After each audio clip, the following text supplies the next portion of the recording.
ఇద్దరు అటు ఇటుగా ఇండస్ట్రీలోకి ఒకేసారి ఎంట్రీ ఇచ్చారు. ఇద్దరు డిఫరెంట్ సబ్జెక్ట్స్ చేస్తున్నారు. కొన్ని సినిమాల్లో కలిసి మల్టీ స్టారర్లు చేస్తున్నారు. కానీ అజయ్ మాత్రం బ్యాక్ టు బ్యాక్ హిట్స్ తో దూసుకుపోతుంటే అక్షయ్ మాత్రం వరుస ఫ్లాపులతో హిట్ కోసం తెగ కష్టపడుతున్నారు. మరి అక్షయ్ ఫ్లాప్లకి బ్రేక్ పడేదెప్పుడు?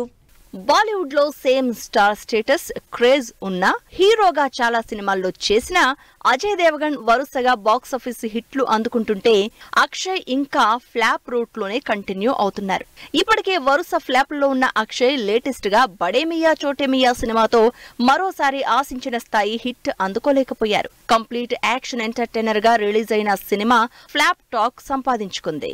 ఈ ఈద్ సీజన్ లో అక్షయ్ కుమార్ బడే మియా చోటే మియాతో పాటు అజయ్ దేవగన్ మైదాన్ సినిమా కూడా రిలీజ్ అయింది. అక్షయ్ మూవీ యునానిమస్ గా ఫ్లాప్ అనిపించుకుంటూ ఉంటే అజయ్ స్పోర్ట్స్ డ్రామా మైదాన్ మాత్రం సూపర్ హిట్ టాక్ సొంతం చేసుకుని సక్సెస్ఫుల్ గా రన్ అవుతోంది.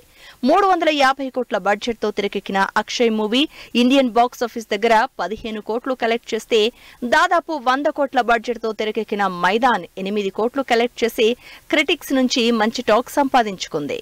అక్షయ్ బడే మియా చోటే మియా కంటే ముందు చేసిన 7 సినిమాల్లో ఒక్క ఓ మై గాడ్ తప్పించి అన్ని డిజాస్టర్ టాక్ తెచ్చుకున్నవి.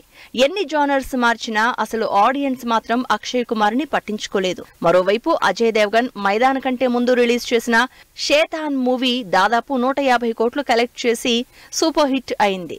పోళ, దృశ్యం 2, రన్వే ఇలా వరుసగా మంచి హిట్స్ అందుకుని కెరియర్ ఫుల్ జోష్ లో కంటిన్యూ చేస్తున్నారు. అయితే ఇప్పుడు ఈ ఇద్దరు సింగం అగైన్ లో కలిసి నటిస్తున్నారు.